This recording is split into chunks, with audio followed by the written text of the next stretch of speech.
Those who become are those who never settle.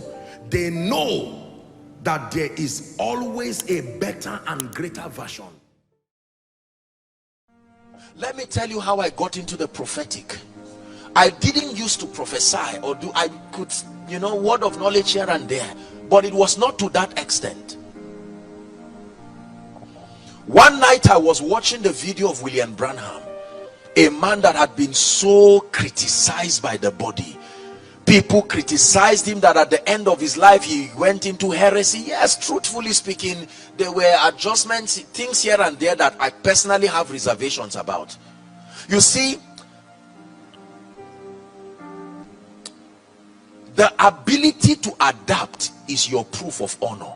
You must adapt to people's weaknesses and limitations. Elijah was a temperous man, but Elisha endured it to receive the grace. Waiting for perfect vessels to transfer grace for you, you will never find one. Adaptation is proof of honor. There were many things that were done by the great prophet that I have reservations for. I may not bring them to the ministry, but that's too small a reason to not open up my heart and receive. When I returned back, the dimension of the miraculous that I stepped into surprised me. I said, what is this? It's amazing how easy your life can be when the grace that sponsors that result comes on you. And it is amazing how hard your life can be when the grace that is allocated for the result you seek is not on you. We're wrapping up. I'm praying 2 minutes, 3 minutes, and we're done. But it's important to establish this so that the prayer will be able to find a place in our hearts.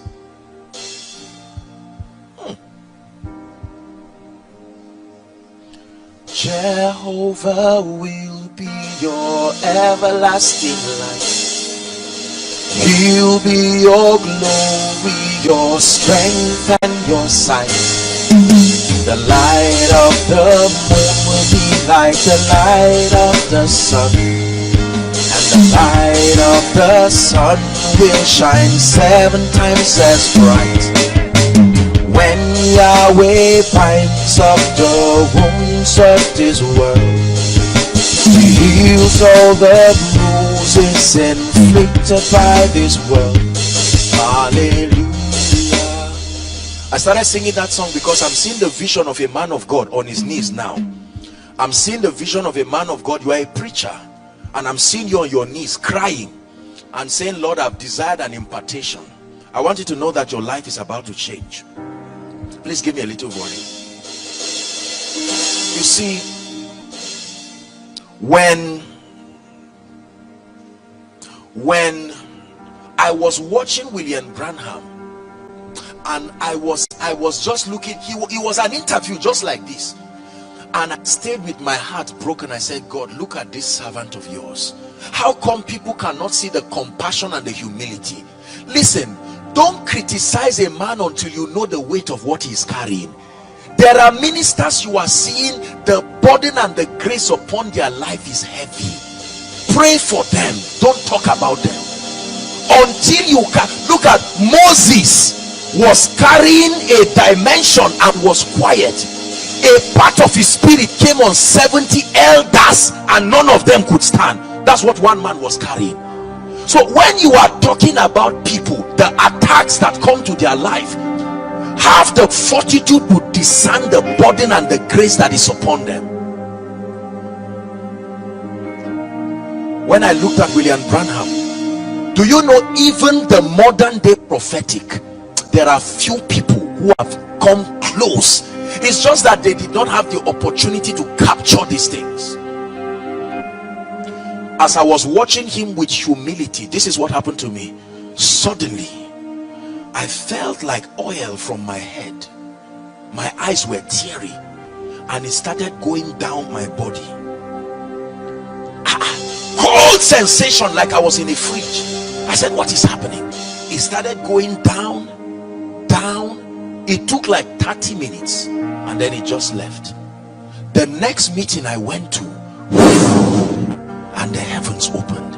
Lord, what is this dimension you are bringing me into? Oh no. I remember when I went to pay for 2 women They were buying sugar cane or something, I can't remember. And I told one of the women, for some reason I was drawn in my spirit. I said, these mothers, I may not have much to help them, but I said, can I sow into their lives? And I said, please, the woman was trying to lose her wrapper to pay. I said, this is a mother like me, let me honor this woman.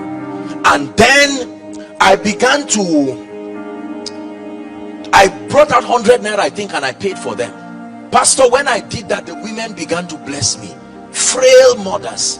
And one of them looked at me and said, my son, forever walk upon gold.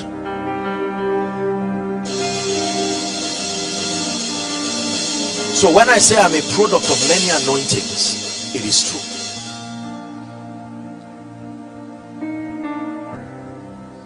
A product of many anointings.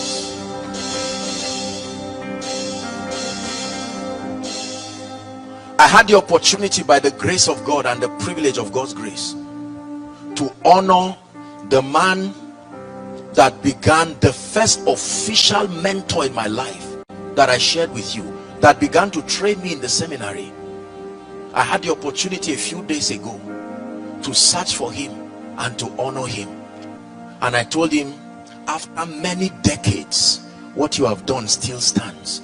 And I am grateful to return back. No matter what I've become today, I know you are an old man there, but I want you to know that I am wise enough to return to you to say, God bless you. And he sent a text and began to prophesy. This is how we rise, by discernment. Emoji will destroy us, and you may not backslide, but you will camp at a level. You will keep preaching things you cannot defend.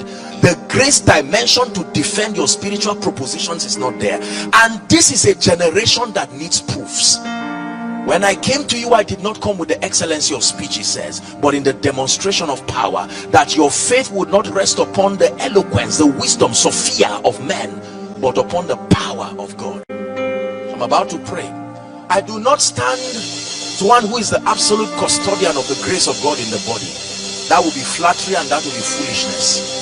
But I can tell you one thing, I come as one who is a privileged steward of the mysteries of the kingdom for this generation.